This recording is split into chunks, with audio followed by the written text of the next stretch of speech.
తాకట్లో ఉన్న మీ బంగారాన్ని విడిపించి ఆ రోజు ఆన్లైన్ రేటుకి కొంటాం. Sharma gold company.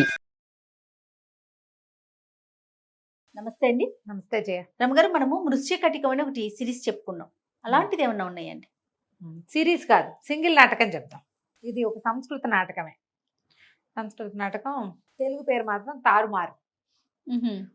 పూర్వం అట శాండిల్యుడని ఒక బ్రాహ్మణ యువకుడు ఉండేవాడు. కడు నిరుపేద పాపం, భోజనం గడిచేది కాదు. వాడికి మహాభోజనాసక్తి. తన వేరే విద్య పెద్దగా చదువు రాల, చదువుకోవడానికి బద్ధకం, ఏదో అలా ఉండేవాడు. అయితే ఎక్కడ భోజనం గడవడలు, భుక్తి గడవడల అతను చేసే పనులతోటి. పెద్ద సంసార తాపత్రయం ఏం లేదు. వాళ్ళ అన్నయ్యలు వదినలు వాళ్ళ తంటాలు వాళ్ళు పడేవాళ్ళు, వీడు ఒకడే. పెళ్ళిగిళ్ళి ఏంలే. సరే ఏం చేశాడు, మనం కొన్న బౌద్ధ భిక్షు అయిపోతే బౌద్ధ భిక్షుని వారు వీరు పిలిచి భోజనం పెడతారు, భోజనం గడిచిపోతుందని బౌద్ధ భిక్షువు అయ్యాడు. ఓ, కొంతకాలం బౌద్ధ భిక్షువుగా ఉన్నాడు. అప్పుడు ఎప్పుడో ఓసారి అమావాస్యకి పుణ్యానికి ఎవరైనా భోజనాన్ని పిలిచేవాళ్ళు, మిగిలిన రోజున అడుక్కోవాలి. ఏదొస్తే అది తినాలి, 3 ఏళ్ల మించి వెళ్ళకూడదు, 2వ పూట తినకూడదు. ఇవన్నీ ఎవడు పడతాడు, అసలే ఆకలిస్తుంటే. అందుకని మానేశాడు. బౌద్ధ భిక్షువు తర్వాత ఒక సాధువు దగ్గర చేరాడు. సాధువు దగ్గర శిష్యుడిగా ఉన్నాడు. సరే, సన్యాసం లాంటిది సాధు వేషంలో ఉండేవాడు. సరే, ఎంతసేపు భిక్ష గురించే మాట్లాడేవాడు. ఆ సాధువు చదువుకోరా నాయన అంటే వినేవాడు కాదు. ఒకనాడు ఏమైంది, సాధువు గారు చాలా చాలా సజ్జనుడు. ఆయన ఆ సాధువు జ్ఞాని, మహాయోగి, సింపుల్గా ఉండేవాడు. ఆయన ఈ మన శాండిల్యుడు ఇద్దరు బయలుదేరారు. ఎక్కడికో వెళ్తున్నారు. వెళ్తుంటే భోజనం చూడాలంటే ముందు భోజనం ఆకలిస్తోందండి అంటే, ఈయన ఎంతసేపు భిక్ష గురించి మాట్లాడుతుంటే విసుగు పుట్టింది ఆయన. అట్లా కాదు, నువ్వు మామూలు విషయాలు ఏం మాట్లాడిపోయినా వాడు భిక్ష మీదకే తీసుకొస్తాడు. వాళ్ళు ఎవరింటికో వెళ్ళాం, ఒక ఊరు వెళ్ళాం, అక్కడ పెద్ద ఆరామం ఉంది, అవన్నీ మాట్లాడు, కానీ మళ్ళీ భిక్ష. ఆవు వ్యాసంలాగా చివరికి అన్నం మీదకే వెళ్తోంది అనమాట. వెళ్తూ ఉంటే సరే, ఆయన ఏమన్నాడు, అక్కడ ఒక అశోక వృక్షాల తోట ఒకటి ఉంది, అశోక చెట్లు, అశోక వనం అనుకుందాం. ఆ అశోక వనాన్ని దాటి వెళ్తే అక్కడ ఇంకేదో ఊర్లోకి వెళ్తారు వీళ్ళు, అక్కడ భోజనం దొరుకుతుంది. అయితే తన అన్నాడు శాండిల్యుడు, అమ్మ బాబోయ్, అశోక వృక్షాల చిగుళ్ళ వెనకాల చిరుతపుల్లు దాక్కుంటాయిటండి, నాకు అసలే చచ్చేభయ్యా, మీరు ముందు వదండి అన్నాడు. అనేసరికి ఆయన అన్నాడు, నువ్వు చదువుకోరా, చదువుకుంటే ఇలాంటి పిచ్చి అపోహలు అవి పోతాయి. అశోక చెట్టు ఆ పైన ఉంటుంది, దాని చిగుళ్ళ వెనకాల ఆకాశంలో చిరుతపులు దాక్కోవటం ఏమిటి, కిందకి గుంపుగా ఉందనుకో, పొదల వెనకాల దాక్కుంటాయి. వృక్షాల వెనకాల చిరుతపుళ్ళు ఎట్ట దాక్కుంటాయి? అదే కదా, పులి ఎట్ట దాక్కుంటుంది పైన, వాటి వెనకాల దాక్కోదు, ఎక్కితే చెట్టు ఎక్కుతుంది. పైగా ఇది మామూలు వనము, అడవి కాదు, వీటిలోకి ఎందుకు వస్తాయి, చదువుకుంటే కదా జ్ఞానం వచ్చేది. సరే, ఇంతలో ఏమైంది, ఇట్లా మాట్లాడుకుంటూ వెళ్తున్నారు. ఈ అశోక వనంలో ఒక ఆవిడ వచ్చి కూర్చుంది. ఆవిడ పేరు వసంతసేన. ఈ వసంతసేన ఆ ఊళ్ళో ఉన్న ఒక గణిక కూతురు. ఈ అమ్మాయి ఒక పరభృతిక అని ఒకటి, తర్వాత మధురిక అని ఇద్దరు స్నేహితురాళ్ళతోటి కలిసి ఈ అశోక వనానికి వచ్చింది. ఈవిడికి రామిలకుడు అని ఒక ఫ్రెండ్ ఉన్నాడు. లోపలికి వచ్చాక ఏం చేసి, పేర్లు బాగున్నాయి. ఈ మధురికని, నువ్వు పోయి అది తీసుకురా, నువ్వు రామిలకుడిని పిలుచుకురా, మేమిద్దరం లోపల ఉంటాము అని చెప్పింది. అశోకవనం లోపలికి నడిచి వెళ్తూ ఒక చెట్టు కింద కూర్చుని హాహాహా అని చక్కగా పాట పాడుతుంటే ఆ పాట ఇవి ముందు నడుస్తున్నారు కదా సాధువు గారు శాండిల్యుడు, వీళ్ళిద్దరికీ వినపడేసరికి ఆ పాట ఎంజాయ్ చేయడం మొదలుపెట్టాడు అతను. ఎంత బాగుంది పాట, ఈ పాట పాడే అమ్మాయి ఎంత బాగుంటుందో ఇవి ఆలోచించుకుంటున్నారు. ఆలోచిస్తుంటే ఏమైంది, ముందుకెళ్ళి గురువుగారు ఈ పాట వినండి, ఎంతో బాగుందంటే, ఏముంది ఆ పాటలో, సంసారం వదిలిపెట్టుకున్నావు, మనకి ఇట్టవన్నీ ఉండకూడదన్నాడు. ఈ లోపల ఈ అమ్మాయి పాట సంగీతం అని సంగీతం వినపడుతున్న వైపుకి దారి తీశాడు శాండిల్యుడు. దారి తీస్తే ఆ పిల్ల ఎంత అందంగా ఉందో. ఇద్దరు కబుర్లు చెప్పుకుంటున్నారు అమ్మాయిలు ఇద్దరు, హీరోయిన్ వాళ్ళు చెలికెత్తాను. వీడికి ఏమర్థమైంది, ఈ పిల్ల వేశ్య గారి కుమార్తెని, ధనం ఉన్న వాళ్ళకి ఈమె దగ్గర యాక్సెస్ ఉంటుంది. అయ్యో, ఇప్పటిదాకా వాడికి ఆకలిస్తుంది, తిండి మీద ఉందా, సౌందర్యవతిని చూసేసరికల్లా అమ్మాయి మీదకి పోయింది మనం. చూడండి, అయ్యో నా దగ్గర డబ్బులు లేవే, ఉంటే ఈ అమ్మాయి దగ్గరికి వెళ్ళగలిగేవాడినే నేను, ఇట్లా రకరకాల ఊహాపోహాలు చేస్తున్నాడు. ఇంతలో ఏమైంది, ఏవో పువ్వులు కనపడ్డాయి. ఆ పువ్వులు కోద్దామనుకున్నారు అమ్మాయిలు ఇద్దరు. ఈ పిల్ల ఎగిరెగిరి కోయబోతోంది. ఇంతలో ఏమైందట, ఈ వసంతసేనకి జీవితకాలం అయిపోయింది. ఒక యమభట్టుడు ఒకడు వచ్చి అక్కడ చెట్టు పక్కన నిలబడి ఉన్నాడు. అయ్యో. ఈ పిల్ల ఆయుష్ తీరంగానే తీసుకుపోవటానికి, ఆయుష్ తీరటానికి అమ్మాయి ఏదో ఒకటి చెయ్యాలి క్రియ. పువ్వులు కోయటం కోసం ఓ చెట్టు పక్కన నిలబడి ఎగిరి కోస్తుంటే చెట్టు పక్కగా ఒక చిట్టి పుట్టదు. ఈ యమభట్టుడు ఇమీడియట్గా సర్పంగా మారి ఆ పుట్ట మీదకి కాలేసి ఎగరబోతున్న అమ్మాయిని కాటేశాడు. కాటేయంగానే అమ్మాయి కేకలు పెట్టి పడిపోయింది. పాము కరిచింది, చూశారు. ఇది ఇంకా చచ్చిపోలే, పడిపోయింది కేకలు పెడుతూ. పడిపోయేసరికి ఈ పరభృతికి అయ్యో అయ్యో ఏమైందమ్మా ఏమైందమ్మా అంది. చూస్తే పాము కాటు కనపడుతోంది. అక్కడి నుంచి ఆ పిల్ల ఏడవటం మొదలుపెట్టి అయ్యో వీడు కంగారు పడిపోయాడు, అయ్యో అయ్యో పాము గరిచిందండి, అమ్మాయి చచ్చిపోయేలాగా ఉందండి అంటే గురువుగారు అన్నాడు, ఏముందిరా కాలం తీరిపోయింది, కర్మలు నశించినాయి అనమాట ఈ జన్మలో, అందుకని పోయిందంటే వీడి గుండు మండిపోయింది. గురుగారు ఎంత దుర్మార్గుడు, పిల్ల చూస్తే ముట్టుకుంటే మాసిపోయేలాగా ఉంది, అంత చక్కగా సంగీతం పాడింది, చచ్చిపోతుంటే కర్మంటాడా, అయ్యో అనద్దు. అదే కదా. పరిగెత్తుకుంటూ అక్కడికి వెళ్ళాడు. వెళ్ళేసరికల్లా దగ్గరికి వెళ్తే ఈ అమ్మాయి వస్తే మా అమ్మకి నా నమస్కారాలు చెప్పు, రామిలకుడికి చెప్పు, నేను నా పంచప్రాణాలు వాడేనని అని కాస్త ప్రాణం వదిలేసింది. చచ్చిపోయేసరికి దగ్గరికి వెళ్ళేసరికి అప్పటిదాకా పాడుతూ చేతులు చాపుతూ మహాసౌందర్యవతిగా కనబడ్డ అమ్మాయి అట్లా నిశ్చేష్టగా చచ్చి పడుండేసరికల్లా ఈ శాండిల్ ఓ అని పెద్ద పెట్టును ఏడ్చి కూర్చున్నాడు దాని దగ్గర. దుఃఖం వస్తుంది చూడు ఎవరైనా చనిపోయేసరికి. ఈ పరభృతికి నిర్ఘాంతపోయింది, వీడెవడో మహానుభావుడు వచ్చేస్తున్నాడు, ఎందుకు ఏడుస్తున్నాడు అర్థం కాలే. కానీ తర్వాత ఏమనిపించింది, ఈయన సాధు వేషంలో ఉన్నాడు, ఎంత దయాద్ర హృదయుడు. అదే కదా. పరాయి పిల్ల ఎవరితో చనిపోతే అది కూడా గణిక పాపం, చచ్చిపోతే ఏడుస్తున్నాడని అయ్యా శవం చూస్తూ ఉండండి, మళ్ళీ వాళ్ళ అమ్మని పిలుచుకొస్తాను అన్నది.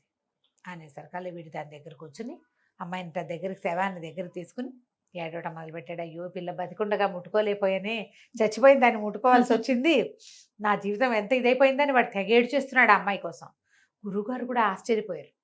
ఓరిని వీడేమిటి ఇలా ఉన్నాడు, వీడికి ఇప్పుడు ఏమిటి ఈ అమ్మాయే కావాలి వాడికి, నేనేం చెప్పినా వాడు విండు.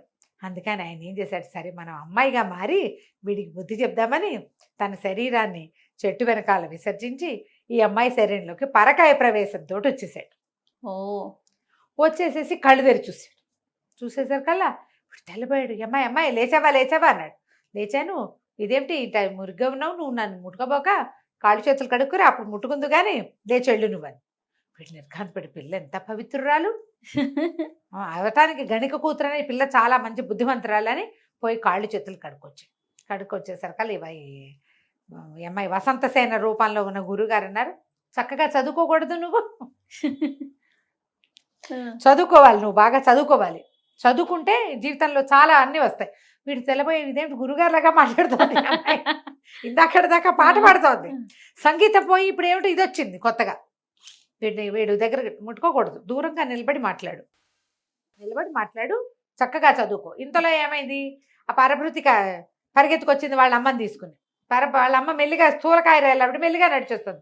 పరభృతిక పరిగెత్తుకొచ్చింది, మధురికేమో రామిలికొండి తీసుకొచ్చింది. ఓ వాడు పరిగెత్తుకుంటూ వచ్చి ప్రేయసి దగ్గర పడి, ఎవడరా నువ్వు మీద పడతావు పక్కన నుంచి. ఆ రామిలకుడు తెల్లబడి, ఇదేంటి ఏమైంది, నీకు కోపం వచ్చిందా, నేను లేటుగా వచ్చానని నేను వెళ్ళి చెంగు పుచ్చుకోబోయాడు. చిచ్చి చెంగొదులు వెధవ నల్లమోహన్ నువ్వును, ఎవడరా నువ్వు ఆడవాళ్ళని ముట్టుకుంటావో అని కాదు. వీని ఎట్లా గుర్తుపడతాడు, గురువు గారు వసంతసేన వేషంలో ఉన్నాడు కానీ రామిలకుడిని గుర్తుపట్టలేడు, ఆయనకి తెలియదు కదా. రామిలకుడు తెలపి ఏమైంది ఈ అమ్మాయికి, ఎందుకు ఇట్లా మాట్లాడుతోంది. ఆ పరభృతికి పరిగెత్తుకుంటూ వెళితే వాళ్ళ అమ్మతో పాటు వైద్యుడిని తెచ్చింది. ఓహోహో. వైద్యుడు వచ్చాడు, అమ్మాయికి పాము గరిచింది అని చెప్పేసి మొత్తం ఆయన తెచ్చాడు, విషానికి విరుగుడికి బోళ్ళని మందులు తెచ్చాడు, మొత్తం అన్నీ పచ్చాడు. పరవంగానే వసంతసేనది, వైద్యం చదువుకున్నావా నువ్వు, ఏం చదివావు చెప్పు, విషాలు ఎన్ని రకాలు, ఏ మందు వేస్తావు దేనికి అనేసరికల్లా వైద్యుడు తెల్లబడి, ఇదేమిటి పిల్ల విచిత్రంగా మాట్లాడుతోంది, నాకు తెలుసని చెప్పబోయాడు. అక్కడి నుంచి ప్రశ్నలు మొదలుపెట్టింది. గురువు గారికి చదవచ్చు, ఆయన వసంతసేన రూపంలో ఉన్నాడు, విషవైద్యుడు రాగానే వాడి మీద ప్రశ్న సంధిస్తున్నాడు. వాడు అన్నాడు, ఇది మన వల్ల దిగేది కాదు, పిల్లకి పిచ్చెక్కినట్టుంది, ఏమిటో కొత్తగా మాట్లాడుతుంది, ఇంకోటి ఎవరినో తెస్తానన్నాడు. ఈవిడేమో రామిలకుడిని తిడుతుంది, రామిలకుడిని తిట్టిపోసేస్తోంది. వీడికేమో ఈ శాండిల్యుడు పక్కన నుంచున్నాడు. వీడికి అమ్మాయి ఇంతకుముందు రా మన ఇద్దరు మాట్లాడుకుందామని పిలిచింది కదా, చదువుకో ఇదికో అంటోంది. ఇప్పుడు సడన్ గా రామిలకుడు వచ్చేసరికి సీన్ అంతా మారిపోయింది. ఏం చేయాలో తెలియదు. ఇంతలో ఏమైంది, ఒక పొరపాటు జరిగింది ఇక్కడ. యమభట్టుడు వసంతసేనని చంపి ఆ జీవుణ్ణి తీసుకుపోయాడు. పైకి వెళ్ళేసరికల్లా యమధర్మరాజు వాడిని పడతిట్టాడు. ఈ వసంత సేన కాదు, ఓహోహో. ఆ వసంత సేన ఇంకోటి. నువ్వు ముందు ఈ వసంత సేనని ఈ బాడీలో ప్రవేశపెట్టి ఆ వసంత సేనని తీసుకురా, ఇంకొక ఘడీకాలమే ఉందన్నాడు. ఓహో. వీడు పరిగెత్తుకొచ్చేసరికల్లా వసంత సేన బతికే ఉంది. ఈ జీవుడిని ఏం చేయాలి ఇప్పుడు? చెట్టు వెనకాల ఇంకొకటి ఉంది కదా. చూడలేదు మొదట. ఓ. ఈ మాట్లాడేవాడెవడో ఏమో వాడికి అర్థం కాలేదు. వసంత సేన ఎటా బతికింది? జీవుడేమో మన చేతిలో ఉన్నాడు.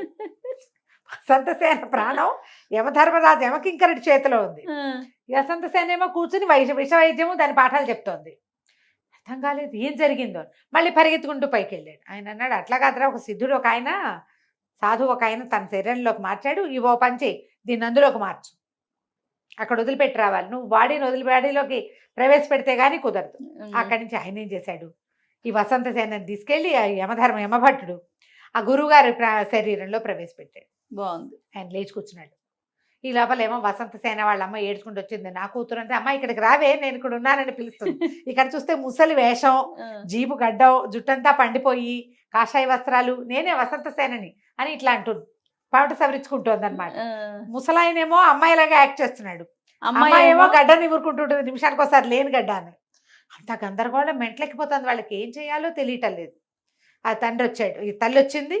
అక్కడి నుంచి రాములకండు కూడా పిలుస్తున్నాడు. ఇద్దరు ఒకళ్ళని చూసుకుంటున్నారు. ఏం చెయ్యాలో తెలియలేదు. ఇప్పుడు ఎలా ఇది ఎందులో కాదు ఇందులోకి వస్తుంది?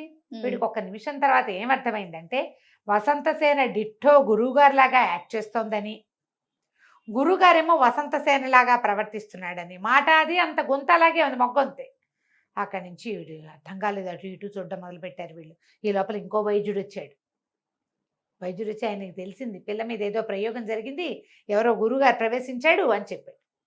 ప్రయోగంగా జరిగింది గురువుగారు. ఈ లోపల మళ్ళీ యమకింకరుడు ఆ అసలు వసంతసేనని తీసుకెళ్లి ప్రవేశపెట్టి మళ్ళీ కిందకు వచ్చాడు చూడ్డానికి. ఆయనకే చెప్పాడు, బాబు క్షమించండి, ఇదేదైనా మీరు మార్చకపోతే ఇదంతా సెట్ అవ్వదండి.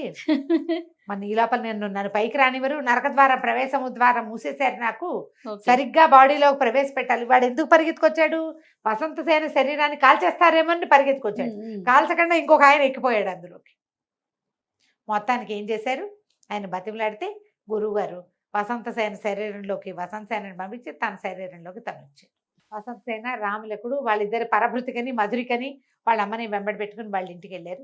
శాండిల్యుడేమో భోజనం పెట్టిస్తారండి ఇవాళకైనా, ఈ రోజంతా ఈ కథతోటే ముగిసిపోయిందని గురువుగారితో కలిసి బయలుదేరిపోయాడు. ఒక్క గంటలో ఎంత కథ తారుమారైపోయింది. నాటకం ఎంత బాగుంటుందో.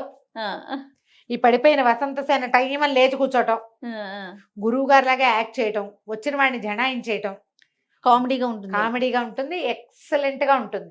నాటకం సంస్కృతం పేరైతే నాకు గుర్తు రావట్లేదు, దాని పేరు పట్టుకుని మళ్ళీ పెడదాం. కామెంట్స్ జనాలు అడుగుతారు కదా సంస్కృత నాటకం ఏంటండి అని, చూద్దాం. పల్లవ మహేంద్ర వర్మ నాటకం అని గుర్తుంది పేరు, తెలుగు పేరు. దీని సంస్కృత నాటకం కూడా నాకు తెలుసు, ఆ పేరు జ్ఞాపకం రావట్లేదు. కథ కంచికి మనం ఇంటికి. నమస్తే రమ్మగారు. నమస్తే.